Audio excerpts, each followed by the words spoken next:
그리고 미세먼지 때문에 우리 온 국민들이 지금 고통 중에 있습니다. 용은 일렬이 여기 카메라 달리면 작은 홀 같은 데 들어가서 모니터링 할 수 있습니다. 그래서 실제로 재난 현장에 사람이 있나 없나 확인도 할 수 있습니다. 예, 맞습니다. 도보 산업은 대구의 기회이고 또 대한민국의 기회입니다. 오늘 우리는 설의 수호의 날을 기억하고 그 뜻을 지키고자 이 자리에 모였습니다. 호국영들의 숭고한 애국 헌신을 기리며 머리 숙여 영원한 안식을 빕니다.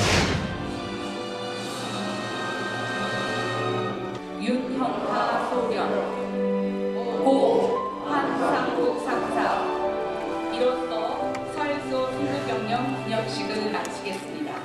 문재인 대통령은 지난해에 이어서 올해도 서해 수호의 날에 참석하지 않습니다. 왜 그렇겠습니까? 저는 결국 치복이다.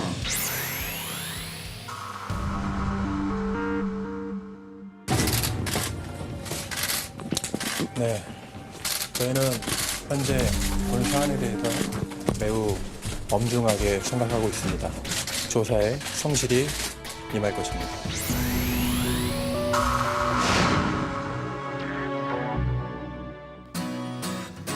네, 3월 22일 정치부회 시작합니다. 신반장, 저희 회의 직전에 들어온 속보죠.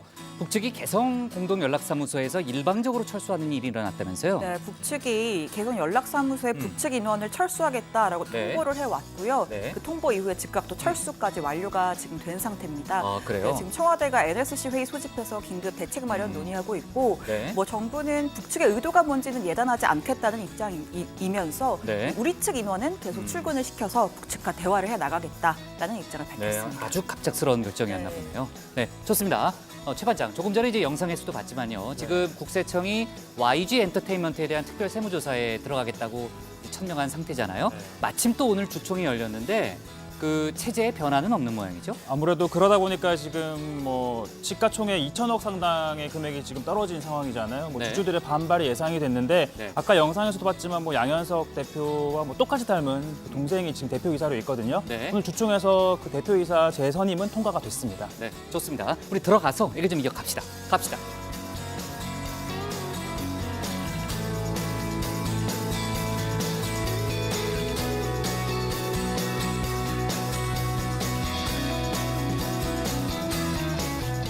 네, 반장들 자리에 앉았으면 정치보회를 시작하죠. 조금 전에 이제 신 반장하고 얘기했지만요. 조금 전에 갑자기 들어온 그런 속보입니다. 북측이 이제 개성 연락사무소에서 일방적으로 이제 철수했다는 그런 속보가 들어왔고요. 북측은 상부 지시에 따라서 철수한다는 입장을 밝혀왔습니다. 그 신 반장도 얘기했지만은 남측 사무소의 잔류 여부는 상관하지 않겠다. 일단 실무적 문제는 나중에 통보하겠다는 얘기를 했다고 하고요. 지금 뭐 여러 가지 아직 예단을 하긴 좀 이르죠. 아직 이 의미를 어떻게까지 봐야 되는지에 대해서는 정확한 해석이 지금은 가능하지 않지만 일단은 남북 관계에 빨간불이 켜졌다라는 해석 정도는 가능할 수 있습니다. 뭔가 이제 좋은 신호는 아니잖아요. 여러 가지로요. 아무튼 정부가 정의용 국가안보실장 주재로 조금 전에 NSC 상임위원회를 열었고요.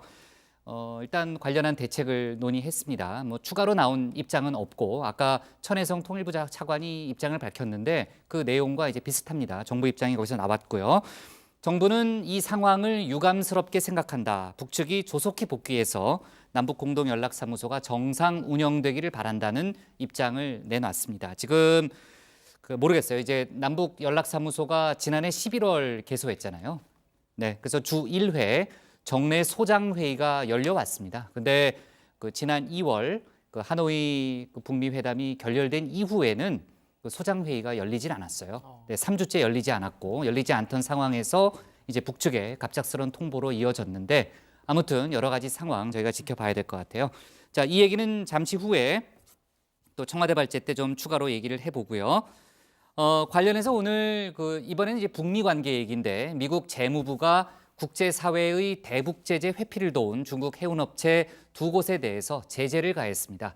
북한과 불법 환적 거래에 나선 걸로 의심되는 선박들을 대거 추가한 해상거래 주의보도 새로 발령했는데요. 여기에 한국 선적의 선박이 포함됐습니다. 루니스라는 선명인데요. 우리 정부는 일단 관련 선박을 철저히 조사하겠다는 입장을 밝혔습니다. 미국의 대북 관련 독자 제재가 올해 들어 처음이고요. 그 시점만 놓고 보면은 하노이 정상회담이 결렬된 이유이기 때문에 많은 해석이 나오고 있습니다. 일단은 여기서도 일단 예단하긴 좀 이르지만 북한의 대화의 문을 열어놓으면서도 또 대북 압박 역시 계속하겠다는 미국의 메시지를 일단 내비쳤다. 이런 해석이 나오고 있습니다. 그리고 이제 이부진 호텔신라 사장의 프로포폴 상습 투약 의혹 관련해서는 경찰의 수사가 이틀째 계속되고 있는데 수사 진도가 나가지는 못하고 있습니다. 경찰이 오늘도 서울 강남 해당 성형외과에 대한 현장 조사에 나섰지만은 관련 자료를 확보하지 못했습니다. 진료기록부, 마약류, 반출입 대장 등을 이미 제출해달라는 요구를 경찰이 했는데 병원 측이 거부했고요. 원장도 지금 병원에 나타나지 않고 있다는 그런 소식이 들리고 있고요. 경찰은 이 자료를 입수하기 위해서 압수수색 영장을 발부받겠다는 그런 입장이라는데 글쎄요, 법원이 발부할지 여부는 아직 확실치는 않습니다. 관련한 속보는 앞으로 더 나올 걸로 일단 예상이 되네요. 자, 오늘 정치부 회의는요. 먼저 최 반장 발제를 들어보면서 가수 정준영 씨 구속과 버닝썬 수사 관련 수사 속보부터 짚어보고요. 오늘 끝나는 국회 대정부 질문 소식, 그리고 조금 전에 얘기했던 외교안보 속보도 이어서 정리하겠습니다. 2017년 포항 지진을 둘러싼 각종 논란도 알아봅니다. 그럼 먼저 최종혁 반장의 발제부터 시작하겠습니다.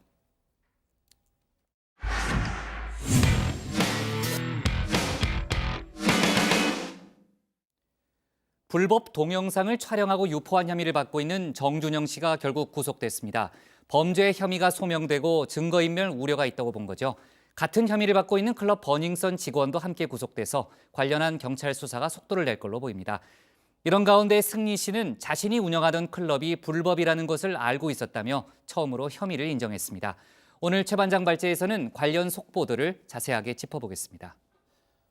네, 정준영 씨의 구속영장은 심사 시작 10시간 만에 발부가 됐습니다. 모든 혐의를 인정한다고 밝힌 만큼 구속 여부의 쟁점은 증거인멸 가능성이었는데요. 법원은 혐의가 소명되고 증거인멸 우려도 있다라고 봤습니다. 3년 전 같은 혐의로 수사를 받을 당시 거짓말을 한 점, 그리고 성폭력 사건 특성상 피해자들에게 연락해 회유를 할 수 있다는 점 등을 종합적으로 고려한 겁니다. 자, 종로경찰서 유치장에 수감된 정 씨는 최장 10일 동안 이 5분 거리에 서울청 광역수사대를 오가며 조사를 받게 됩니다. 자, 이후 검찰로 송치되고 추가 구속 수사가 필요하다고 판단하면 최장 20일 동안 구속 수사를 받은 뒤에 재판에 넘길지 여부를 결정하게 됩니다. 자, 아시겠지만 2012년 오디션 프로그램 슈퍼스타 K4 탑3에 들며 데뷔한 정 씨, 음반 활동은 물론이고 다양한 예능 프로그램에 출연하며 인기를 얻었습니다. 자, 2016년 첫 번째 불법 촬영 사건이 무혐의 처리를 받으며 일종의 위기를 넘겼지만 이번에는 피하지 못했습니다. 자, 슈퍼스타로 화려하게 데뷔했지만 이번 사태와 관련한 1호 구속 연예인이라는 불명예와 함께 추락했습니다.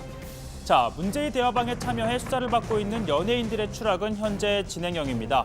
현재까지 4번 경찰에 나와 조사를 받은 승리 씨, 성접대, 마약, 도박 등 각종 의혹에 대해서는 모두 부인하고 있습니다.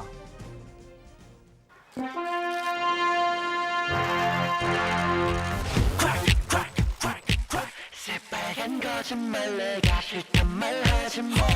위지 왔단 소리. 자, 승리 씨 경찰에 나와 처음으로 한 가지 혐의는 인정했습니다. 사업 파트너 유모 씨와 함께 차린 이 몽키 뮤지엄의 불법 영업에 대해서는 인지하고 있었다라고 한 건데요. 유흥주점이 아닌 일반 음식점으로 신고한 것이 법적으로 문제가 된다는 걸 알고 있었다는 겁니다. 자, 이게 뭐가 문제냐면요. 우선 일반 음식점과 유흥주점은 신고와 허가라는 차이가 있고요. 일반 음식점 술집에서는 춤을 추면 안 됩니다. 자, 아니 나는 평소에 술을 마시다가 신나면 어깨도 들썩거리고 춤도 추는데 하시는 분들 많이 있을 건데 자, 이게 불법이냐 하시겠지만 그 정도까지는 괜찮습니다. 그리고 또 지자체마다 조례를 만들어서 객석에서 춤을 추는 건 허용을 하고요.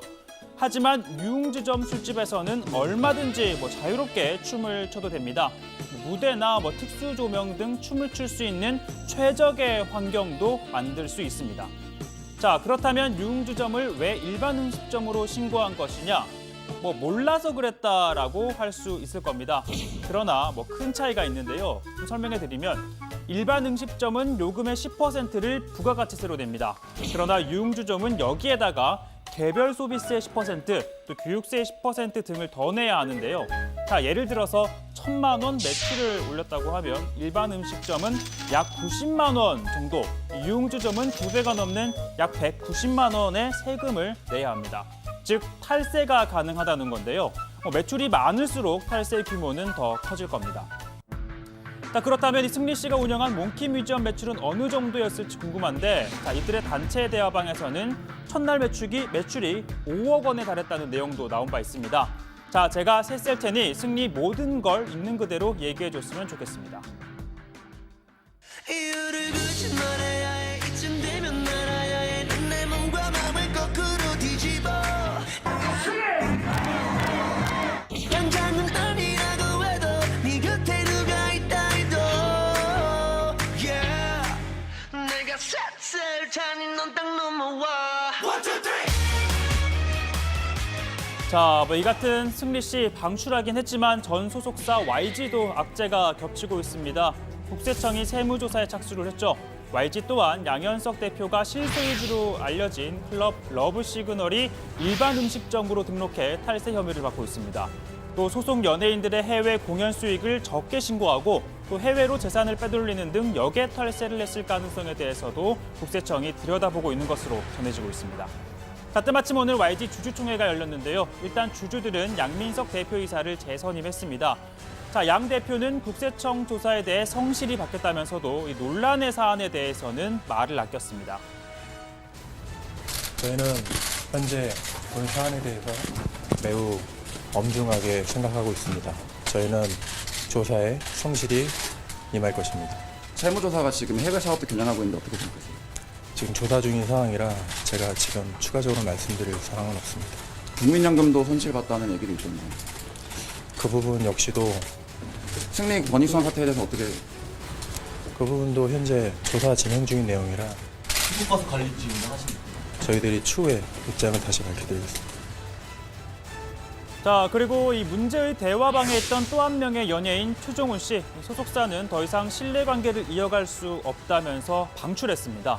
최 씨가 거듭 입장을 바꾸는 등 거짓 해명을 내놨기 때문으로 보이는데요. 자, 지난 2016년 음주 단속 상황도 구체적으로 드러나고 있습니다. 자, 음주운전을 하던 중 최 씨가 경찰차를 보고서는 후진을 합니다. 그러자 수상하게 여긴 경찰이 멈춰 세웠는데요.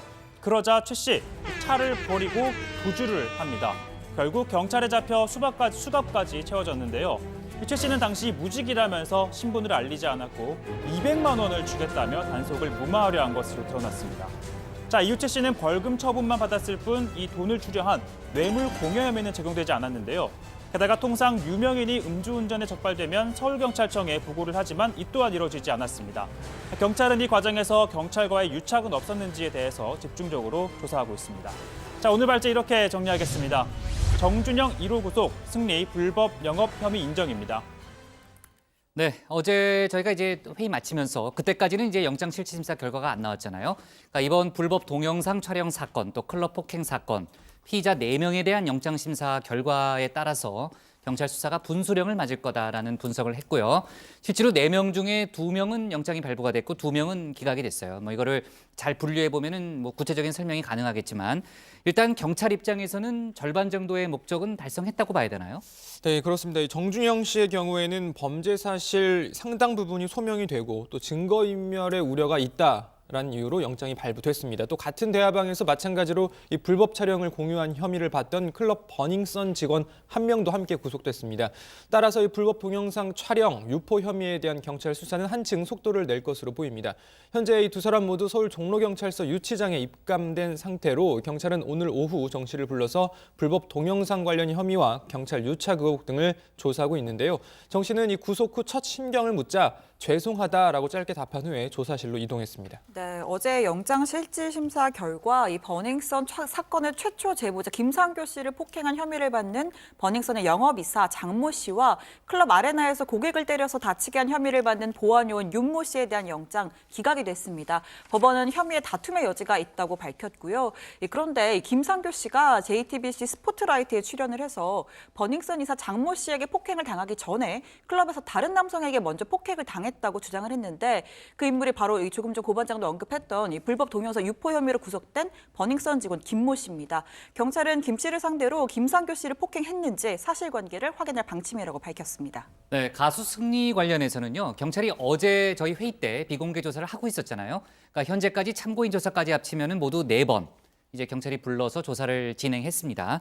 어제는 클럽 불법 운영과 관련한 그 질문이 많이 나왔고 승리 씨가 처음으로 자신의 혐의를 인정했다면서요? 예, 경찰에 따르면 승리 씨가 이제 자신이 유모 씨와 함께 차린 클럽 몽키 뮤지엄을 일반 음식점으로 신고를 하고 운영한 게 법적으로 문제가 있다라는 점을 사전에 인지하고 있었다라고 진술했다고 합니다. 자, 이들의 단체 대화방에서도 그런 대화가 오간 것으로 드러났고 이때 승리 씨가 단속 뜨면 돈 좀 찔러주고 라고 하기도 했었다는 거죠. 이 승리는 개업 당시 다른 클럽들도 이 다른 업종으로 신고해서 운영하는 걸 보고 따라한 것이고 적발 후에는 시정했다. 이렇게 진술했다고 전해지고 있습니다. 자, 이 업소의 불법 운영은요, 2016년에도 문제가 됐었습니다. 인근 경쟁업소들이 경찰과 구청에 여러 번 신고를 한 것으로 전해졌고요. 당시 강남구청은 영업정지 1개월 할래 아니면 대체과징금 4천만 원 처분을 받을래 선택을 할 수 있도록 했고 이 업소는 과징금을 내고 계속 영업을 하겠다라는 선택을 했었습니다.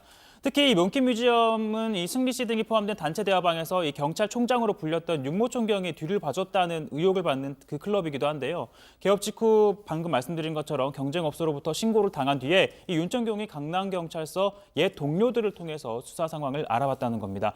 현재까지 이와 관련해 경찰은 윤 총경의 부탁을 받은 A 씨 그리고 이 A 씨의 부탁을 받고 수사 상황을 알려준 수사 담당자 B 씨 등 경찰 3명을 공무상 비밀누설 혐의로 입건한 상태입니다. 네, 경찰이 오늘 클럽 버닝썬 또 경찰관 유착고리로 지목됐던 전직 경찰관을 검찰에 송치했다면서요? 그렇습니다. 전직 경찰 강모 씨인데요. 지난해 버닝썬에 미성년자가 출입한 사건을 무마해주는 명목으로 클럽 측으로부터 금품을 받은 혐의로 앞서 구속이 됐었죠. 이 경찰은 오늘 이 강 씨를 기소 의견으로 검찰에 송치했는데 구속기한이 만료돼 일단 송치하고 혐의가 더 드러나면 추가로 송치할 방침이라고 밝혔습니다.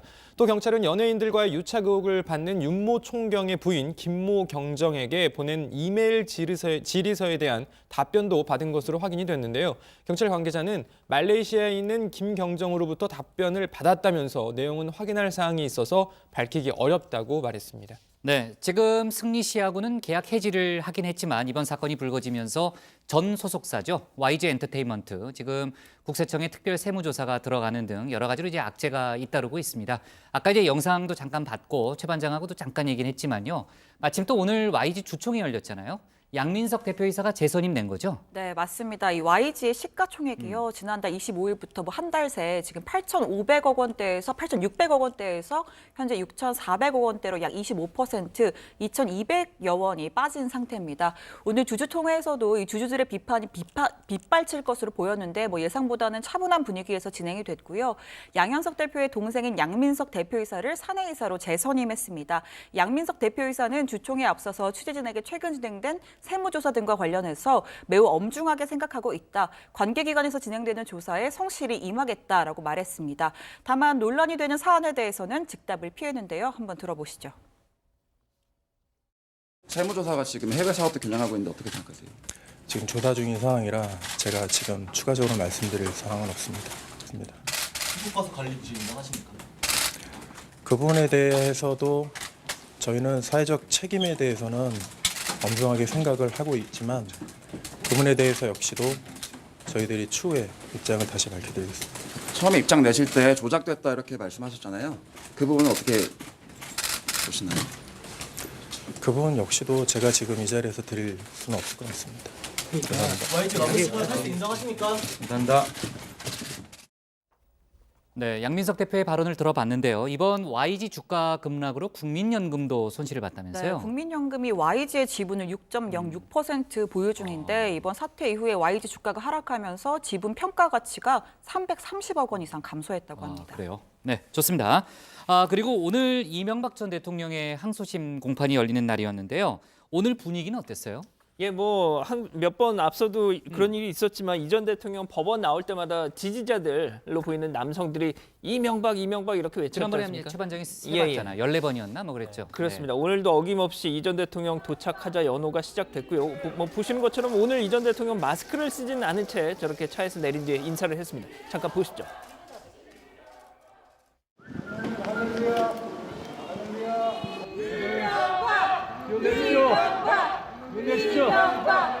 이명박 대통령님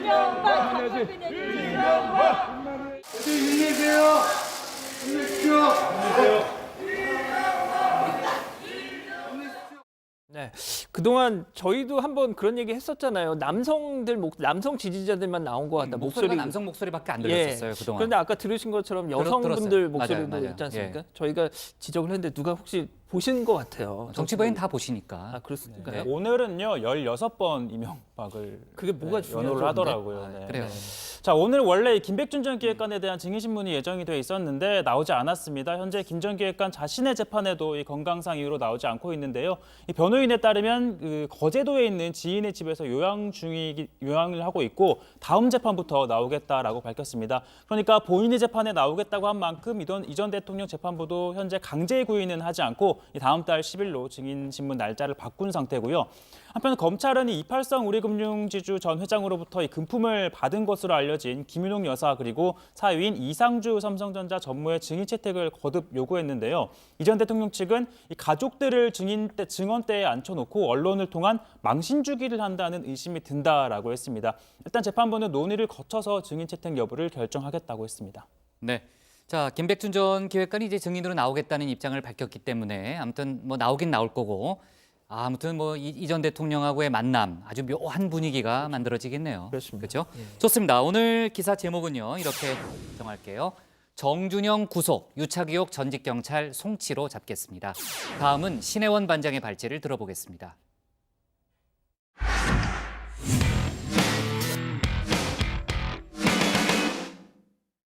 지금 국회에서는 교육, 사회, 문화 분야 대정부 질문이 진행 중입니다. 재난급 이슈인 미세먼지 대책, 또 다시 논란이 되고 있는 김학의 전 차관의 성접대 의혹 사건이 도마에 올랐습니다. 그리고 조금 전에 저희가 이제 속보로 다뤘던 내용이죠. 북한이 개성 남북 연락사무소의 북측 인원을 상부의 지시에 따라 철수한다는 입장을 통보했습니다. 청와대는 즉각 긴급 NSC를 열었는데요. 오늘 신 반장 발제에서는 국회 그리고 외교안보 속보를 함께 짚어보겠습니다. 네, 국회 대정부 질문 마지막 날입니다. 오후 2시부터 교육, 사회, 문화 분야에 대한 질의가 시작됐고요. 앞서 사흘과 마찬가지로 여야 간의 공방이 한창입니다. 민주당은 김학의 전 차관 성접대 의혹, 고 장자연 씨 사건에 대한 철저한 진상규명을 요구했고요. 반면 한국당은 최악의 미세먼지에 대한 정부의 부실 대응, 또 탈원전 정책에 대한 재검토 필요성을 주장했습니다. 자, 그런데요. 전체적으로 이번 대정부 질문 김 빠진 사이다 마냥 밍숭맹숭했습니다. 눈에 띄는 공세도 기억에 남는 멘트도 딱히 떠오르질 않는데요. 상대방은 뼈를 때리는 팩트 다툼 대신에 정치 공방에 치중했기 때문이란 비판이 나옵니다. 자, 먼저 첫날 정치 분야 질의부터 복습해 보실까요? 문 대통령은 이상직 전 의원을 중소기업진흥공단 이사장으로 임명했고 한 달 뒤인 4월 문 대통령 사위가 동남아에 있는 이 항공사에 취업했다고 하는 그런 내용입니다. 한 자리 챙겨준 대가로 사위 취직시킨 거 아닙니까? 의원님, 근거를 가지고 말씀해 주시면 좋겠고요. 사위 해외 취업으로 인한 급여 수익이 얼마나 되길래 우리 정부가 이만한 경호 비용을 들여야 됩니까? 네, 법에 따라 이루어지고 있다고 생각을 합니다. 네, 둘째 날은 외교안보 통일 분야였죠. 북미 하노이 회담 결렬 이후 정부의 대북 정책 기조에 대한 정치권의 반발 기류가 커지고 있는데요. 그런데 딱 거기까지였습니다. 야권의 공세엔 새로운 내용이나 커다란 한방은 없었습니다. 한국당 의원들은 질의 내내 20명 정도만 자리를 지켰습니다. 북한의 위장평화쇼에 취해 우려했던 하노이 미북 정상회담이 결국 총체적 결렬로 끝났습니다. 상당한 정도의 논의가 있었고 향후 협상의 여지를 남긴 것은 긍정적이라고 해석하고 있습니다.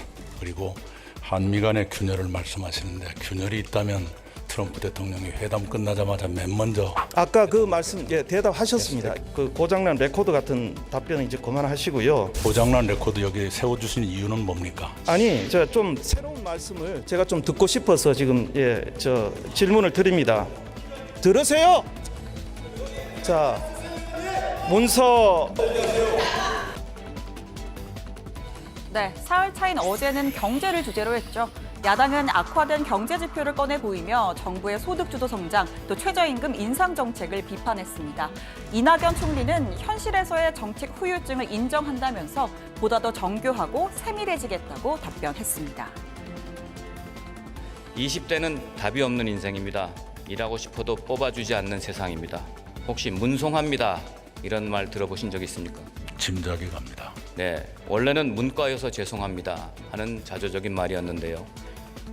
요새는 젊은이들이 문재인 대통령 뽑아서 죄송합니다 라는 말로 변했답니다.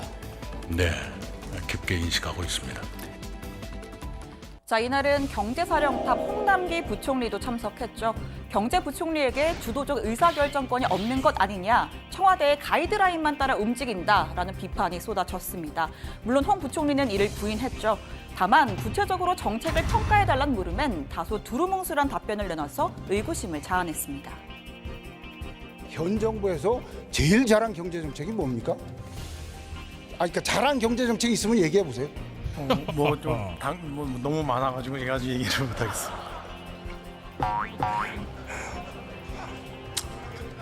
열심히 한 거를 지금 뜻하는 겁니다. 네, 앞서 이낙연 총리는 뼈아픈 반성을 하겠다, 세밀하지 못한 건 채워가겠다라는 취지로 답변을 했는데 정작 경제사령탑은 구체적인 언급 없이 잘한 게 너무 많다고 했다가 또 열심히 했다는 의미라고 했다가 이렇게 넘어가려고 하니까 적절한 답변은 아니었다는 지적이 나오기도 했습니다. 자, 이렇게 쭉 보신 것처럼 이번 대정부 질문, 정부 여당과 야당 모두 실력 발휘 제대로 못했다는 분석이 나옵니다. 국민들의 관심도 다른 때와 비교했을 때는 상당히 적었고요. 화제를 만들거나 국면을 전환하지도 못했습니다. 자, 저희 어릴 때 수업 시간에 이런 얘기 많이 들어보셨죠? 성적이 안 나오는 건 크게 중요하지 않다. 열심히 하는 태도만 보이면 뭐까지 공부 못한다고 혼낼 리가 있겠느냐라는 겁니다. 국회도 마찬가지입니다. 좀 맥 빠질 수도 있죠. 그래도 서로 경청하고 대화하고 진지하게 토론하는 모습을 좀 보여줬으면 했는데 이 본회의장 모습 마치 수능을 끝낸 고3 교실 같은 모습이었습니다.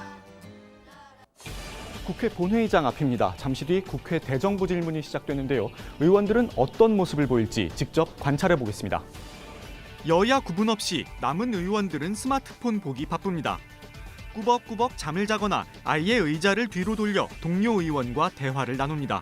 같은 당 의원이 발언을 하는데 깊은 잠에 빠져든 의원이 눈에 띕니다. 두꺼운 책을 꺼내놓고 자신만의 시간을 갖기도 합니다. 막판엔 본회의장 자리 대부분이 텅 비었습니다. 네, 결국 마지막까지 자리를 지킨 건 전직 의장단 등 극히 일부였다고 합니다. 자, 국민들이 국회에 바라는 게 너무 많은가요? 일단 기본만이라도 지켜줬으면 좋겠습니다. 자, 그리고 조금 전에 들어온 속보죠. 북한이 개성 남북 연락사무소의 북측 인원을 상부의 지시에 따라 철수한다는 입장을 통보해 왔습니다. 청와대는 정의용 국가안보실장 주재의 긴급 NSC 회의를 열고 대책을 논의했습니다. 들어가서 관련 소식 더 자세하게 알아보겠습니다. 오늘 청와대 발제 이렇게 정리하겠습니다. 국회 오늘 마지막 대정부 질문 한방 없는 맹탕 공방만입니다.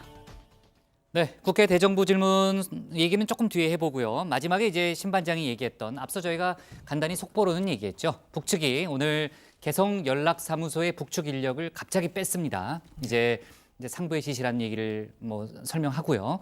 아무튼 여러 가지 상황이 급박하게 돌아가고 있는데 그 얘기를 먼저 해보죠. 네, 일단 통일부 천혜성 차관이 오후 4시 반에 갑자기 발표를 했는데 이 북측이 오늘 오전 남북 공동 연락사무소의 연락대표 간 접촉을 통해서 북측 연락사무소 인원은 상부의 지시에 따라 철수하겠다라는 입장을 우리 측에 통보하고 실제로 철수를 했다라고 합니다. 이 북측은 남측 사무소의 잔류는 상관하지 않겠다면서 실무적인 문제는 차후에 통제하겠다고 언급했다고 하고요. 이에 대해서 우리 정부는 북측의 이번 철수 결정을 유감스럽게 생각하고 북측이 조속히 복귀해서 통해서 남북 간 합의대로 남북 공동 연락사무소가 정상 운영되기를 바란다라는 입장을 밝혔습니다. 네, 앞서 남북은 지난해 11월 연락사무소를 개소한 이후에 주 1회 정례 소장회의를 갖기로 합의했었죠. 그런데 지난 2월 하노이 북미 정상회담 결렬 이후 매주 열리던 남북 간 소장회의는 한 차례도 열리지 못했습니다. 이 표면적으로는 3월 1일과 8일이 각각 남과 북의 공휴일이었고 지난주는 북측 소장 대리의 부재로 회의가 열리지 못했습니다. 자, 아무튼 이번 소식이 전해진 이후 청와대는 정의용 국가안보실장 주재로 긴급 NSC 회의를 개최했는데요. 상임위원들은 남북 공동 연락사무소 북측 철수 상황에 대해서 협의하고 관련 대책을 논의했다고 청와대는 밝혔습니다. 네, 지금 이제 고 반장이 NSC 얘기는 했지만요. 청와대나 통일부에서 조금 더 구체적인 설명이 나온 건 없나요? 예, 일단 뭐 이 연락사무소에는 원래 남북 간에 정례적으로 연락을 주고받는 대표들, 연락 대표들이 있지 않습니까? 그렇죠. 그런데 이 북측 연락 대표로부터 통상적인 시간보다 좀 더 이른 오늘 아침에 갑자기 전달할 사안이 있다 이런 연락이 왔더라는 거죠. 자, 이러한 그러면서 이런 통지 사항을 전달받았다고 하는 겁니다. 그리고 이 북측의 통보 후에 곧바로 연락사무소 이 사무실 건물에서 북측 인력들이 철수를 했다는 거죠. 현재 이 연락사무소의 북측 인력들은 4층에서 일하고 있지 않습니까? 남측 인력들은 2층에 있고요. 네. 자, 이렇게 지금 연락사무소에서 북측 인력들이 전원 다 철수해 있는 상황이라고 합니다. 상당히 신속하게 움직였네요. 그렇습니다. 네. 일단 통일부 측은 북측 인원 철수를 했지만 남북 공동 연락 사무소 취지에 맞게 우리 남측 사무소 2층에 있는 남측 사무소는 계속 운영을 하고 있고 또 현재 있는 30여 명의 인력도 계속 상주할 것이다.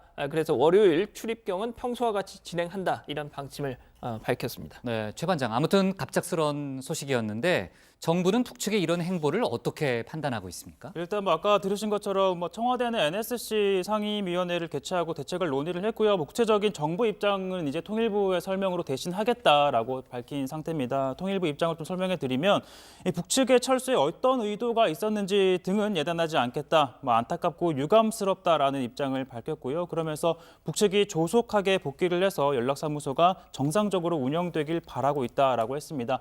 사실 그동안 북한과 대화가 이어지면서 뭐 이산가족, 화상상봉 등에 대한 긍정적인 좀 반응이 나오던 중이었는데 이와 관련해서 천혜성 차관은 북측이 철수를 해서 현실적으로 좀 구체적인 협의를 하기는 좀 어려워진 상황이 사실이다라고 밝혔습니다. 네, 관련해서 이제 정치권 반응도 계속 나오고 있는데요. 민주당에서는 조속히 대화를 재개하도록 노력하겠다는 입장을 냈고요. 자유한국당 쪽에서는 중재자나 촉진자 역할이라는 게 결국은 허상에 지나지 않았다. 이런 비판 성명을 냈습니다. 네, 정치권에서도 당분간 논란이 이어질 분위기고요.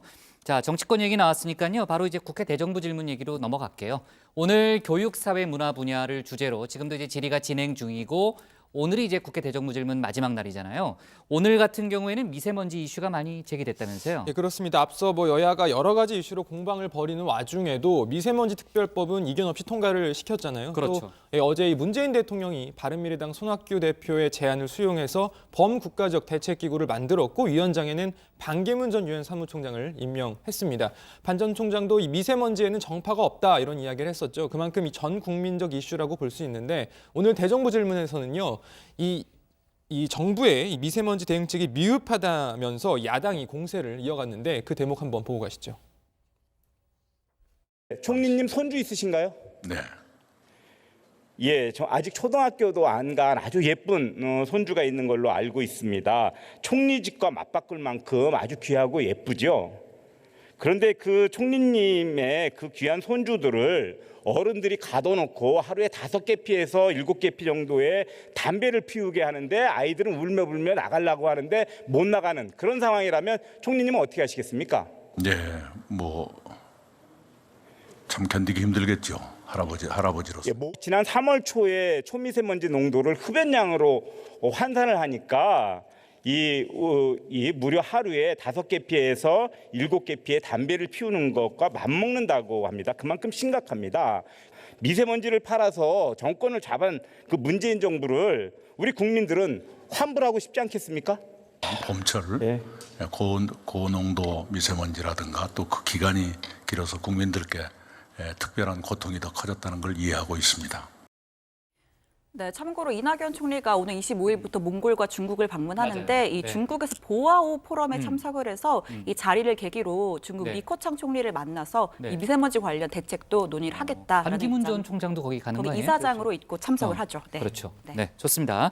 자, 대정부 질문으로 돌아와서요. 미세먼지도 있었지만은 김학의 전 차관의 성접대 의혹 사건 관련해서도 질의가 오갔다면서요, 양 반장. 예, 그렇습니다. 민주당은 클럽 버닝썬 사건으로 촉발된 지금 연예계와 경찰의 유착 의혹, 그리고 최근 논란이 되는 김학의 전 법무차관 성접대 의혹, 그리고 고 장제연 씨 사건에 대한 철저한 진상규명 주장했습니다.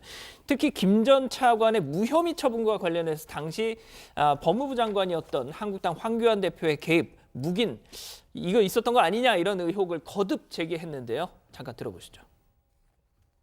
예, 총리님, 김학의 사건의 핵심이 뭡니까?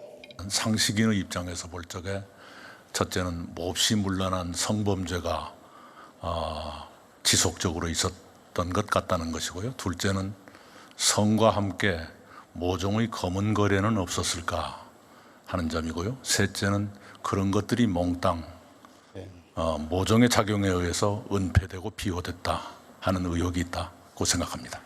수사 지휘 라인 선상에 있는 황교안 전 장관, 각상도 전 민정수석을 포함해서 지휘 고하를 막론하고 성역 없이 철저히 수사해야 된다고 보는데 맞습니까? 지금 진상조사단의 조사 보고서가 제일 중요하다고 보고 있고요.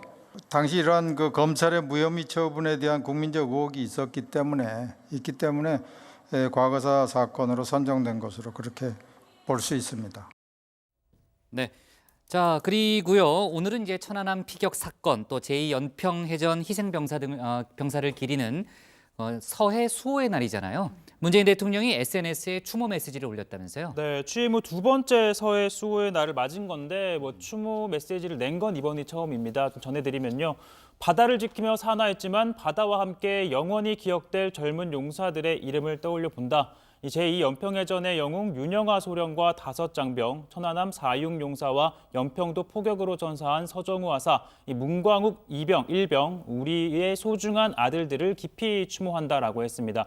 그러면서 오늘 이 대구로 문재인 대통령이 갔었는데 대구로 가는 길 마음 한쪽은 서해로 향했다면서 우리는 그 어떤 도발도 용서할 수 없으며 힘에는 힘으로 더 강력하게 응징할 것이라고 했습니다. 다만 싸우지 않고 이길 수 있다면 그 길을 택하겠다. 그 어떤 순간에도 생명의 소중함을 잊지 않겠다라고 적었습니다.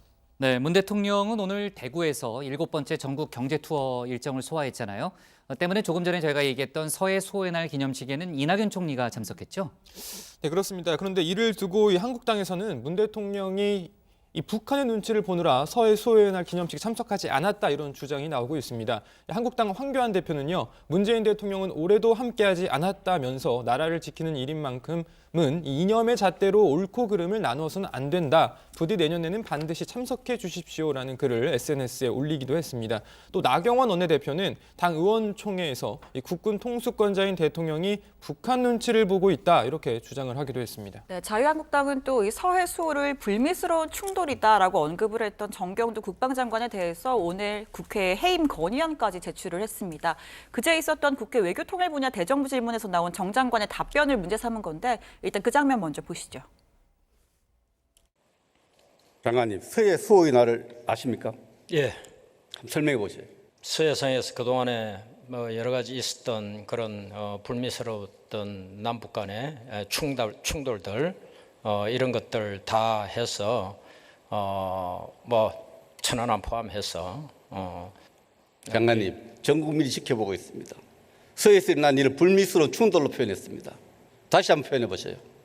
그동안에 있었던 그런 충돌 사례들에 대해서 도발입니까? 충돌입니까? 북한의 도발에 있어가지고 도발로 인해서 그런 충돌이 있었습니다. 자, 한국당은 오늘 오후 3시 반쯤에 국회 의안과에 정경두 장관 해임 건의안을 제출했습니다. 한국당 의원 113명 전원 서명을 참여를 했고요. 이 쌍방 과실에 의한 충돌이라는 단어를 쓴 것은 국방부 장관으로서 있을 수 없는 일이다. 가장 첫 번째 책무인 국가안보 책무를 저버린 행위라는 입장을 밝혔습니다.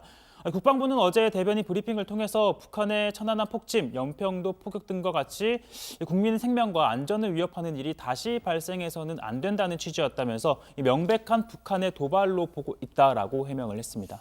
네, 앞서 저희가 자세하게 얘기했듯이요. 오늘 개성 남부 공동연락사무소에서 북측이 일방적으로 철수하는 일이 일어났고요. 아직까지는 이제 정확한 그 배경을 이해하기는 어렵습니다. 아마 주말 사이에도 관련 속보가 많이 나올 테니까요. 신 반장이 좀 챙겨주고요.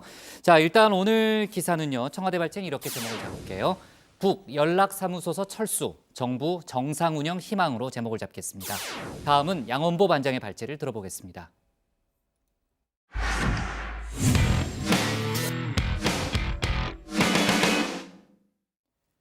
김학의 전 법무차관의 이른바 별장 성접대 의혹을 놓고 정치권은 오늘도 날선 공방을 이어갔습니다. 특히 오늘은 이 문제에 대해서 그동안 말을 아껴왔던 민주당 이해찬 대표가 한국당 황교안 대표 연루 가능성을 직접 언급하면서 더 큰 파장을 낳고 있죠. 한국당은 즉각 다른 사안도 함께 특검을 하자며 맞불을 놓고 있습니다. 오늘 양 반장 발제에서는 관련 소식과 다른 정치권 뉴스를 함께 정리해 보겠습니다.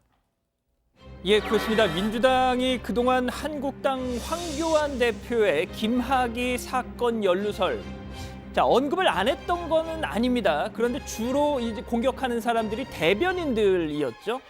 지도부는 말을 아꼈습니다. 워낙 이 사안 자체가 앞서 이낙연 총리 국회 답변에서도 들으셨던 것처럼 너무 너저분하고 또 제1야당 대표에 대한 이른바 예우 차원이기도 했겠죠. 자, 그런데 오늘도 일단 시작은 그랬습니다. 한번 보시죠. 네, 시작은 그랬습니다. 이해찬 대표 최고위원회 개의하고 본인의 모두 발언 끝내고 지도부 쭉 한 명씩 이렇게 돌아가면서 한마디씩 했죠. 자, 김학의의 김자도 나오지 않았습니다. 자, 그렇게 끝나는가 보다 했는데 갑자기 이 대표 마지막에 다시 저렇게 마이크 잡더니 이러는 겁니다. 법무장관 했던 분이 법무부 차관이 경질되는 과정과 그 내용을 잘 몰랐다고 하는 얘기를 하고 계신데 그게 가능한 일입니까? 민정수석이 모르고 있다면 누가 한다는 말입니까? 자, 물론 황교안이라는 이름 석자는 언급하지 않았지만 이해찬 대표가 직접 저렇게 황 대표와 곽상도 의원의 연관 의혹 제기한 건 처음입니다. 자, 대표가 직접 이렇게 치고 나왔다는 건 이걸로 승부를 보겠다. 짧게는 4월 3일 재보선 이걸로 치르겠다라는 뜻이 아니겠느냐는 분석이 나오고 있죠. 자, 한국당 가만히 있을 수 없죠. 나경원 원내대표가 직접 나섰습니다. 자, 김학의 까짓 거 특검하자. 우리도 꿀릴 거 없어. 대신 이것도 받아라고 받아친 거죠. 특검해도 꺼릴 것 없습니다. 드루킹 사건, 김태우 사건, 그리고 신재민 사건, 문다의 사건에 이르기까지 이런 것과 함께 특검해 줄 것을 요구합니다. 자, 그런데 홍준표 전 대표가 어제 한국당 지도부에게 한국당이 김학의 장자연하고 그 뭔 상관입니까? 당당하게 해요. 김학의 장자연 특검하고 김태우 김경수 특검을 타협하면 될 거 아닙니까? 참. 자, 라고 훈수를 뒀는데 그 조언, 그 훈수 나경원 원내대표가 들은 게 아닌가 싶네요. 자, 이처럼 김학의 사건 일파만파인데 자, 학의는 내 친구였다, 내 소울메이트였다. 용기 있게 고백한 사람이 등장했습니다. 바로 정두원 전 의원이죠. 자, 두원이 친구 학의 과연 어떤 사람이었을까요? 김학의 전 차관하고는 정두원 전 의원이 친구 사이시라면서요, 원래는. 가슴 아픈 일이지만은 또 어떡합니까? 그런 일이 벌어졌는데 제 친구나 후배들 검사들 많았잖아요. 예. 옛날 검사들 단어나 일부러 그렇게 논 사람들 굉장히 많았어요. 아니, 잠깐만요. 그렇게 논다는 게 어떻게 논다는 뜻일까요? 의원님 혹시 더럽게 노는 검사들이 많았다는 뜻인가요? 네, 많았어요. 네. 예. 오늘부로 절교 선언을 한 게 아닌가 싶은데요. 네, 좋습니다. 자, 이런 가운데 오늘 한국당 의원총회 있었거든요. 홍문종 의원이 신상 발언을 이렇게 했습니다. 자, 최근 KT 채용 의혹 관련해서 이 노조로부터 홍 의원의 보좌관 4명이 뒷문으로 들어왔다 이런 지적을 받았죠. 자, 홍 의원 가정사까지 언급하면서 억울함 절절히 눈물로써 호소합니다. 이렇게 말이죠. KT 문제 때문에 저희 어머니도 들어오셨어요. 제가 3년 동안 조사를 받는데요. 이 조사 다 받은 일입니다. KT에 일하던 사람이 저한테 와서 비서관 보좌관 했습니다. 거꾸로. 자, 보좌관이 KT로 간 게 아니라 KT에 있던 사람이 내 보좌관으로 왔다. 있다는 얘기죠. 자, 원통함 이어집니다. 사정당국의 별건 수사로 나 때문에 감옥 간 사람들 한둘이 아니다. 심지어 정신병원 간 사람도 있다. 미안하고 죄송하고 미치겠다라고 합니다. 그러면서 이 KT 채용 수사 여당의 물타기 수사 아니냐라며 갑자기 이분을 소환합니다. 박근혜 대통령이 정말 얼마나 화가 날까, 얼마나 답답하실까. 그래서 저 같은 별 볼 일 없는 사람 신방 뭐라고 그래서 이렇게 들들 보는 거 보면 대통령이 무슨 죄를 졌는가. 탄핵무효다. 홍문종 의원 억울함이 사무친 끝에 자신을 촬영하고 있던 또 자신의 말을 받아치고 있던 이 사람들까지 불러냅니다. 이렇게 말이죠. 지금 KT 문제되는 사람들 여러분 청문회도 아무 상관이 없습니다. 떳떳해요. 언론은 뭐 하는 거예요? 언론이 뭐 어쨌든 아무튼 자 어쨌든 바로 이 의총장에는요 홍문종 의원과 함께 KT 의혹에 휘말린 어찌 보면 홍문종 의원보다 더 사정이 급한 김성태 의원도 이렇게 앉아 있었습니다. 과연 어떤 심정이었을지 궁금하네요. 자 마지막 소식입니다. 예전 KBS에서 했던 이 드라마 추노 기억하시죠? 도망친 노비를 쫓는 추노꾼들 얘기를 그린 드라마. 그 성동일 씨가 뭐 나 천지호야 천지 뭐 이런 명대 뭐 되게 유명한 대사 뭐 성대모사는 못하는 사람 아시잖아요, 그죠? 자 아무튼 갑자기 제가 이 말씀을 왜 드리냐 다들 아시겠죠?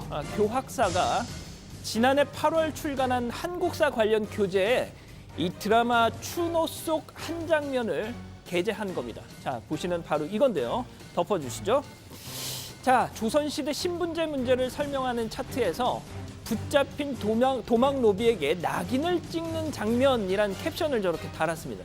자, 그런데 어제 한 누리꾼이 온라인 커뮤니티에 이거 노무현 전 대통령 조롱한 합성사진이다 고발을 한 거죠. 그렇습니다. 일베가 합성한 조롱 사진이었던 겁니다. 자, 이 사실이 알려지자 교학사 지금 거의 업무가 마비될 정도로 비난을 받고 있습니다. 자, 그런데 어떤 분들은 그러십니다. 보시는 것처럼 이렇게 뿌옇게 블러 처리가 돼 있는데 아니 출판사라고 이게 일부의 합성 사진인지 어떻게 알았겠냐라고 말이죠. 아닙니다. 이렇게 블러 처리를 한 건요. 저희가 한 겁니다. 원래 그 실제 교재에는 진짜 원본 이미지는 누가 봐도 딱 한눈에 노무현 전 대통령임을 알 수 있는 날것의 사진, 날것의 이미지였습니다. 자, 바로 그런 점 때문에 교학사 측이 지금 단순 실수다라고 이렇게 사과는 하고 있지만 그래서 또 교재 전량을 수거해서 폐기하겠다라고는 하고 있지만 이게 뭔가 수상쩍다는 의심을 지금 받고 있는 거죠. 자, 교학사 아시다시피 박근혜 정부 시절 국정교과서 논란의 복판에 섰던 곳 아닙니까? 글쎄요, 보다 더 구체적인 해명이 필요해 보인다는 지적입니다. 오늘 준비한 소식은 여기까지입니다. 네, 저도 그 원본 사진을 봤는데요. 아까 양 반장 얘기대로 뭐 한눈에 노 전 대통령 얼굴이라는 걸 알 수 있었고요. 하여간 뭐 이런 소동이 처음 일도 아니고 또 실제 출판에 앞서서 편집자들이 몇 번 리뷰를 했을 거 아니겠습니까? 뭐 단순 실수라는 얘기는 하지만 아무튼 이 사진을 걸러내지 못했다라는 부분에 대해서 납득이 어렵다라는 반응이 많더라고요. 네, 교학사 측의 해명은 이렇습니다. 신입 편집자가 구글에서 이미지 검색을 통해서 싣는 과정에서 생긴 단순 실수다라는 건데 자, 그래서 제가 직접 구글링을 한번 해봤습니다. 구글링을 해봤어요? 네, 결과가 어땠어요? 일단 뭐 노비, 뭐 추노 노비 이렇게 입력을 해서는 해당 사진이 뜨지 않고요. 노무현 전 대통령의 이름과 이 노비라는 단어를 함께 입력을 해야만 그 사진이 딱 떴던 겁니다. 때문에 민주당은 단순 실수라는 교학사의 주장은 궁색한 변명이다라고 비판하고 있습니다. 뭐 정말 구글링을 해서 찾은 사진이었다면 딱 그 사진을 쓰려고 처음부터 특정했다고밖에 볼 수가 없다는 거죠. 네, 뭐 여러 가지 뭐 아직은 예단하기 어렵지만 아무튼 여러 가지 좀 그런 지적들이 많이 나오고 있는 상황이고요. 민주당은 교학사에 대해서 숱한 친일, 독재 미화 등의 역사 왜곡 사례를 남겼던 출판사다 이렇게 비난을 하더라고요. 아마 그런 불신감이 또 오늘 논란을 이제 더 키우는 그런 측면이 있는 것 같아요. 네, 그렇습니다. 교학사 측은 이 교재를 뭐 전량 회수를 해서 폐기하는 한편 노무현 재단 측을 직접 찾아가서 사과하겠다는 뜻도 밝혔었는데 실제로 오늘 뭐 노무현 재단을 찾아갔던 것 같습니다. 재단 측 관계자에 따르면 아무런 연락도 없이 불쑥 교학사 관계자들이 찾아와서 곧바로 돌려보냈다라고 했다는 겁니다. 재단 측은 교학사에 대해서 법적 대응을 준비하고 있고요. 한편 민주당도 이 관계 당국의 철저한 경위 조사를 촉구했습니다. 네, 김학의 전 법무차관 관련 사건, 아까도 뭐 이낙연 총리의 발언도 들어봤고요. 또 양 반장 발언도 들어봤는데 지금 정치권으로까지 지금 공방이 옮겨붙은 상황이잖아요. 근데 지금 김학의 전 차관 자체는 종적을 찾을 수가 없다면서요? 네, 지난 15일에 소환에 불응한 이후에 지금 행방이 무연한 상태입니다. 이 강남 사무실에 발길을 끊은 지도 한참이 됐다는 건데요. 하지만 이 수사권이 없는 검찰 진상조사단은 체포는커녕 출국 금지도 할 수 없는 상태죠. 혹시나 김 전 차관이 외국으로 나가버리면 직접적인 수사는 요원해지는 겁니다. 이 때문에 조사단은 건설업자 윤중천 씨를 통해서 이 김 전 차관 혐의를 확인을 해서 검찰에 재수사를 권고하는 쪽으로 방향을 틀었다고 합니다. 네. 자, 그리고 어제도 저희가 속보를 전했지만요. 유시춘 EBS 이사장 아들의 대마초 밀반입 사건. 그러니까 유 이사장의 EBS 행위 결정되기 전에 아들의 형이 확정됐다는 사실이 뒤늦게 알려지면서 지금 정치권의 공방이 상당히 뜨거운 상황이잖아요. 최 반장, 그 얘기를 좀 해볼까요? 네, 이 보수 야당에서는 나란히 논평을 내고 비판을 하고 있는데요. EBS 이사장직 해임을 요구하고 있습니다. 자유한국당은 우리 아이의 결백을 믿는다라는 유 이사장의 어머니로서의 마음은 이해는 하지만 이는 사인 자격에서 해야 할 말이다. EBS가 공영교육방송이라면 적어도 교육적인 이사장이 필요하다라면서 방통위에 해임을 촉구했습니다. 바른미래당 또한 유시춘 이사장이 아닌 유시민 노무현 재단 이사장을 겨냥을 하더라고요. 네, 그러니까 지금 얘기했지만요. 이제 유시춘 EBS 이사장이 유시민 이사장의 친누나잖아요. 그러니까 정치권에서 논쟁이 더 가열되는 것도 아마도 이제 그런 측면이 있는 것 같아요. 그렇습니다. 유 이사장의 유튜브 방송이죠. 알릴레오를 본따서 비리는 감출레오, 감투는 가질레오인가라고 논평을 냈더라고요. 네, 자, 유 이사장의 아들 신모 씨가 스페인발 국제우편을 통해서 대마 얼마라고 했더라요? 9.99g을 국내로 밀반입한 혐의로 기소가 됐잖아요. 1심에서는 증거 불충분으로 무죄를 받았고 지난해 7월 2심에서 징역 3년을 선고받았고요. 상고했지만은 대법원에서 기각이 됐죠. 그러니까 형이 확정이 된 상황입니다. 지금 유 이사장 측은 억울하다는 입장을 밝히고 있는 거죠. 네, 일단 1심에서 무죄가 났었기 때문에 2심에서 뒤집어질 거란 거 전혀 예측하지 못했다라는 건데요. 유 이사장은 2심 판결 이후에 스페인 현지 사설 탐정을 고용하는 한편 스페인 경찰에도 수사 의뢰까지 했다고 합니다. 우편물의 발신자를 추적해달라고 말이죠. 근데 또 영화 감독인 신 씨와 사제지간인 이창동 감독, 유시민 이사장도 탄원서를 냈지만 판사들이 제대로 읽어보지도 않은 것 같다 이렇게 불만을 드러내기도 했습니다. 특히 유 이사장 측에선 2심 재판부가 차문호 판사였는데 차 판사가 양승태 사법농단 사건 때 이름이 언급됐던 점을 미심쩍어 한다는 미디어오늘의 보도도 있었습니다. 네, 앞서 얘기했던 대로 정치권 일각에서는요, 사퇴 또는 해임 얘기도 나오고 있는 상황인데 어때요? 그에 대한 입장 같은 걸 내놓은 게 있나요? 예, 그 미디어오늘하고 인터뷰를 하면서 이런 얘기를 했습니다.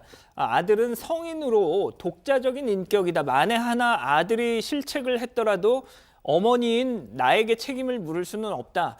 물론 자리에 미련은 없지만 EBS를 통해서 신세대가 건강한 역사 의식을 갖고 그들이 훌륭한 국가를 만드는데 조금이나마 기여하고 싶은 소망이 있다. 일각의 정치 공세에 굴할 생각은 전혀 없다라고 미디어오늘과 인터뷰에서 밝혔습니다. 그런데 이 사건을 맨 처음 보도했던 언론사가 일요신문이었는데요.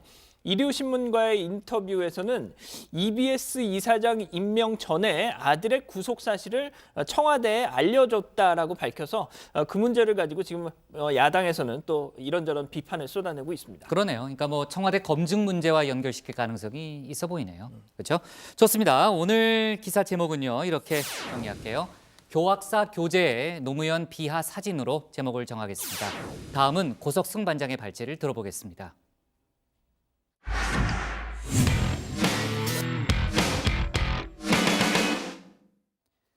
지열 발전이 포항 지진을 촉발했다는 정부 합동연구단의 조사 결과 발표에 따른 후폭풍이 계속 이어지고 있습니다. 포항 지진이 인재였다는 정황 역시 속속 확인되고 있는데요. 오늘 고 반장 발제에서는 관련 속보를 자세하게 짚어보겠습니다.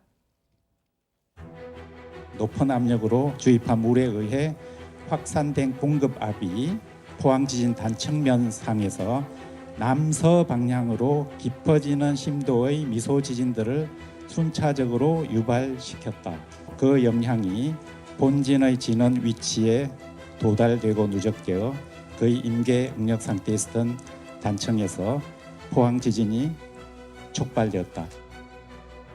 네, 지열 발전이 지진을 촉발했다는 이틀 전 정부 합동연구단의 포항 지진 원인 발표 후 폭풍이 거셉니다. 원인이 어느 정도 가려지면서 손해배상 청구 소송도 잇따를 것으로 보이는데요. 이미 정부를 상대로 손해배상 청구 소송을 진행 중인 관련 단체 등에는 소송 참여 여부를 문의하는 전화와 방문이 잇따르고 있답니다. 지금 줄을 이어서 지금 오시기 때문에 오시면은 조금 오래 좀 지체를 하셔야 돼요.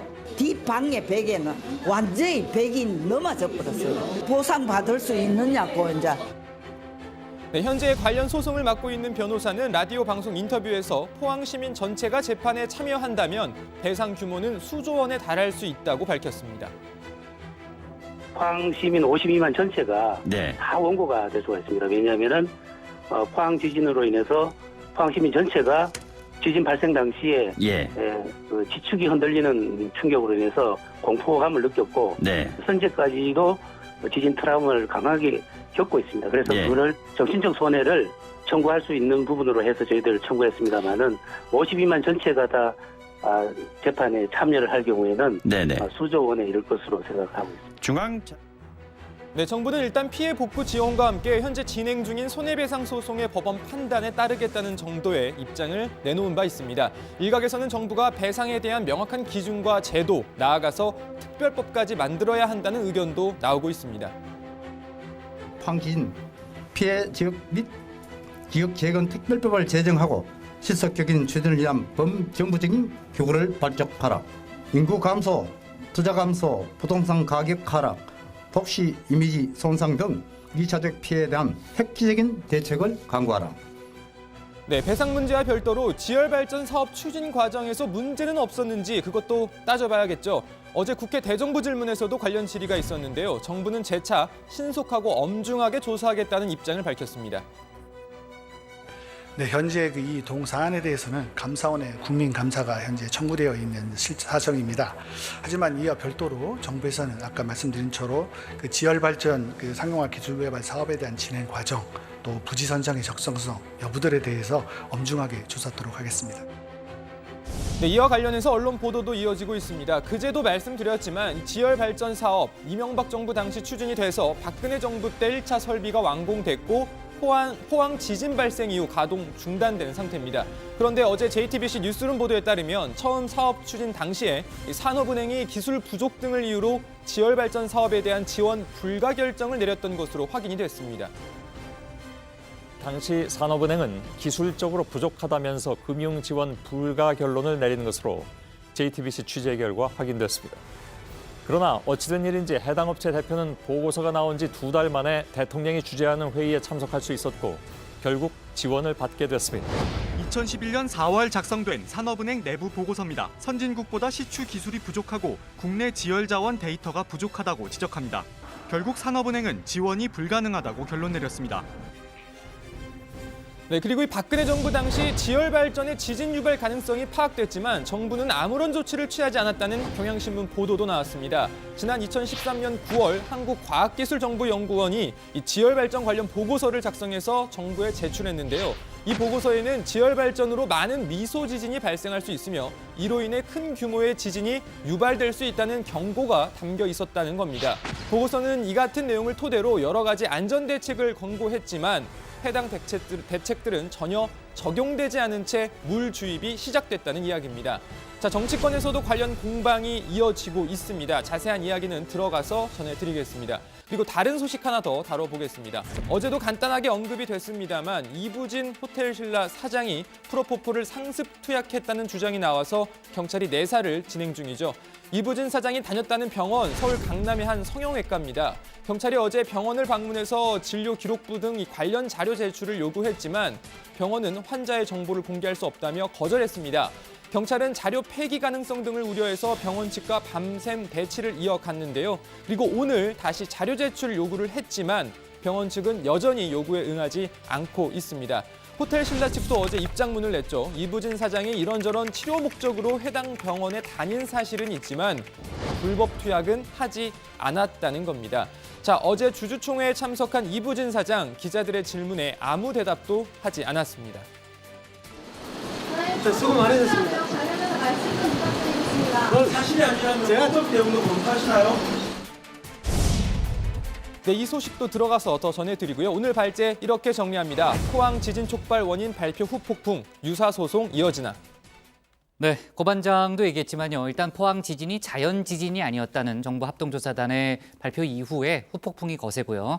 또 계속 언론 보도 나오는 걸 보면요. 전조가 다 있었다는 거 아니겠습니까? 그 전조를 무시했고 사실상 인재에 가깝다는 그런 정황도 확인이 되고 있습니다.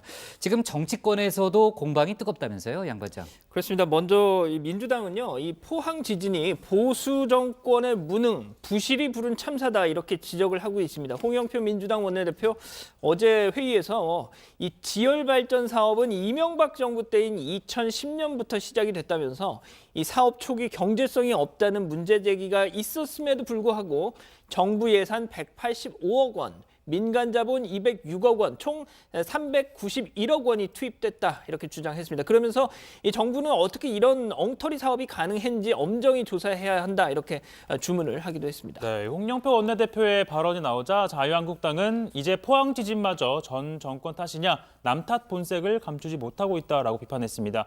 민경웅 한국당 대변인은 이 포항 시민들에게 말할 수 없는 고통을 유발하고 촉진시키고 방치한 것이 문재인 정권이었음이 분명해졌다라고 주장을 했습니다. 민 대변인은 또 집권 여당은 현 정권의 책임을 과거 정권의 책임인 양 전가하려는데 대만 골몰하고 있다라고 했습니다. 네, 관련 언급은 오늘까지도 이어졌습니다. 오늘 민주당 최고위원 회의에서 박주민 의원, 이명박 정부가 왜 이렇게 막무가내로 사업을 추진했는지 의심스럽다라고 이야기했는데요. 이 부분은 직접 들어보시죠. 이명박 대통령은 정말 부지런하게도 검증 안 된 사업들을 하셨다라는 느낌이 듭니다. 이 사업은 국민 세금 195억 원이 투입되어 녹색성장의 일환으로 추진되었습니다. MB 정부가 왜 이렇게 막무가내로 사업을 추진하였는지 의심스럽습니다. 개발 사업의 진행 과정과 부지 선정 과정 등을 철저하게 조사해야 합니다. 네, 반대로 오늘 자유한국당 의원총회에선 이 포항을 지역구로 둔 김정재 의원, 정부 여당을 향해서 전임 정부 탓을 하지 말라고 주장을 했습니다. 이것도 한번 들어보시죠. 집권 여당에서 하는 행태가 정말 가관입니다. 정부가 잘못한 것을 전 정권의 탓으로 돌리는 건 이거는 정말 해도 너무한 거 아닙니까? 이거는 주민들을 두 번 울리는 겁니다. 이렇게 탓을 하기 시작하면 한도 끝도 없습니다. 비행기 추락사고로 많은 사람이 죽었다면 비행기를 어느 회사에서 만들었고 언제 수입했는지 그걸 지금 따져야 되는 겁니까? 말이 안 되지 않습니까? 네, 김정재 의원 발언 후반부에는 무엇이 원인이다, 누가 한 거다 이렇게 탓을 하지 말고 문재인 정부가 됐건 이명박 정부가 됐건 대한민국 정부가 국민에 대해서 책임을 져달라라고 이야기를 했습니다. 네, 이 포항시와 포항 주민들에 대한 적절하고 신속한 지원과 배상 당연히 이뤄져야겠죠. 그런데 그와 별도로 이번 사태에 대한 근본 원인 조사도 분명히 필요합니다. 역대 두 번째로 큰 규모의 지진이 알고 보니 인재였다라는 건 사실 너무 충격적인 결과인데요. 이 정치적 유불리의 문제를 떠나서 성윤모 산자부 장관이 어제 국회에서 재차 밝힌 대로 이번 사업에 대한 진행 과정 전반에 대한 조사가 이뤄져야 유사 사고를 막을 수 있을 겁니다. 그럼요. 예, 네. 이 또 그제 연구단 발표 현장에 있던 포항 시민들도 책임자 처벌을 요구했었고 어제 포항시 의회도 사법기관 수사를 통해 원인을 규명하고 책임자를 처벌해야 한다는 입장 밝혔습니다. 네, 지금 이제 추가 지진이 일어날 수도 있다 이런 지적도 있잖아요. 그래서 이제 포항 시민들이 아직도 좀 불안하게 여기고 있다라는 그런 얘기도 많이 나오더라고요. 네, 자 이부진 호텔 신라 사장의 프로포폴 상습 투약 의혹 관련해서 아까 경찰이 이제 이틀째 현장에 갔지만 지금 관련 자료를 받지 못하고 있다는 거 아니겠습니까? 그러면은 병원 측이 협조하지 않으면 확보할 방법이 없는 거예요? 그러니까 지금 상황이 정식 수사가 아니고요. 내사 단계이기 때문에 압수수색 영장이 없습니다. 그렇죠. 압수수색이 아닌 현장 점검이기 때문에 병원에 그냥 가는 거죠. 따라서 뭐 내놔라 이렇게 강제할 수가 없는 겁니다. 지금 현재 병원장은 이틀째 나오지 않고 있다고 하고요.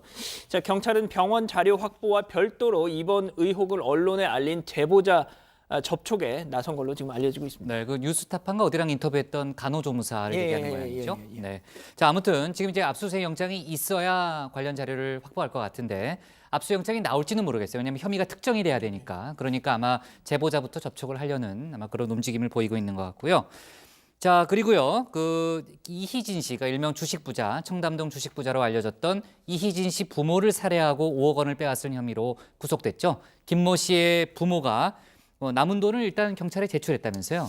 네, 그렇습니다. 김 씨의 어머니가 어제 오전 경찰서를 찾아서 현금 2억 5천만 원 정도가 든 쇼핑백을 제출했다고 합니다. 변호인의 설득 끝에 돈을 제출했다고 하는데요. 김 씨의 어머니는 경찰에 이 돈에 대해 아들이 맡긴 돈이다 이렇게 설명했다고 합니다.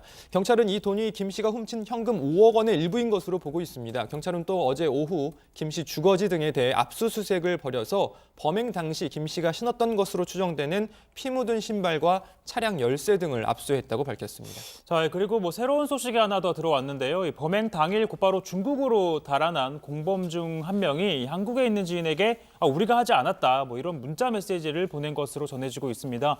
그동안 김 씨는 경찰 조사에서 공범들이 이 씨의 부모를 살해했다라고 주장해 왔었는데 그러니까 이 주장과 전면 배치되는 또 다른 주장이 나온 건데요.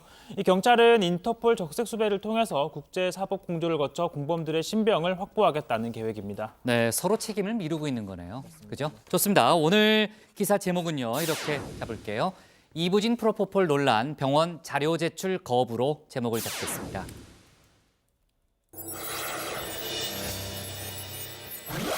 네, 고반장 차례입니다. 고반장이 제일 좋아하는 코너 응답하라 다정이고요.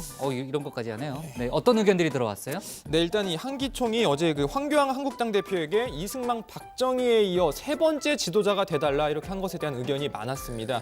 다정의 가족 원선님은요, 종교가 왜 정치에 관여를 하나? 또 오승희님은 목사들은 중도를 지키시길, 시간타임님은요, 한기총이 정치 집단이냐? 정상근님은 한기총 발언이 모든 기독교를 대표하지 않는다.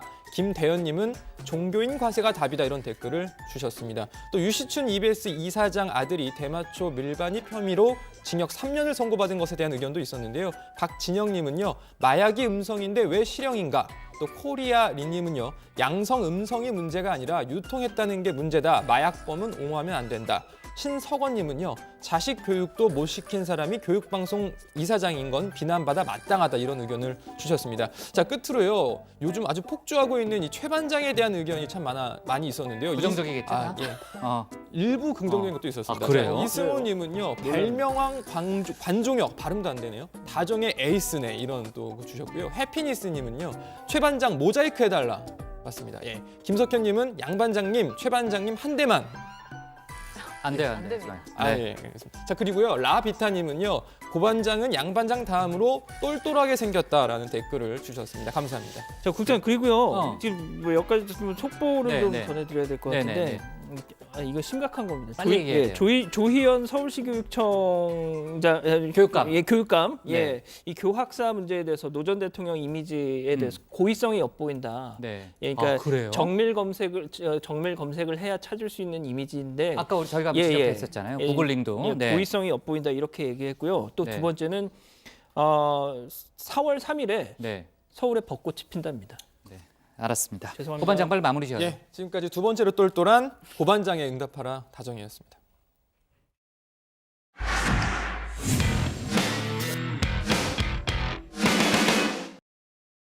네, 복국장의 60초 프리뷰 시작합니다. 자, 다음 주를 전망해 볼까 하는데요. 7개 부처 장관 후보자들의 인사청문회가 다음 주 월요일인 25일부터 시작됩니다. 그야말로 청문회 슈퍼위크죠. 월요일에는 최정호 국토교통부 장관 후보자, 화요일에는 김현철 통일부 장관 후보자 등 3명, 수요일에는 박영선 중소벤처기업부 장관 후보자 등 3명이 대상입니다. 지금 여야 대치가 격화되고 있어서 이번 청문회 상당히 뜨거울 걸로 전망됩니다. 4.3 재보선 관련해서는요, 역시 단일화 여부가 최대의 관심사입니다. 경남, 창원, 성산의 일부 후보들이 투표용지 인쇄 전인 25일까지 단일화 문제를 매듭 지을지 주목됩니다. 정치부회의에서도 다른 바 있지만요, 미세먼지 대책으로 관련 법들이 개정이 됐죠. 여러 가지 변화가 있는데 일단 다음 주 월요일부터는 일반인들도 LPG 차량 구매가 가능해집니다. 오늘 저희 회의 내용에 대해서요, 의견이나 궁금한 점 댓글로 남겨주시면은 응답하라 다정의 코너에서 소개하겠습니다. 주말 잘 보내시고요. 저희는 다음 주 월요일 오후 5시 10분에 다시 찾아뵙겠습니다. 네, 수고했습니다. 벚꽃이 언제 핀다고요? 4월 3일. 4월 3일. 저는 되게 제 마음에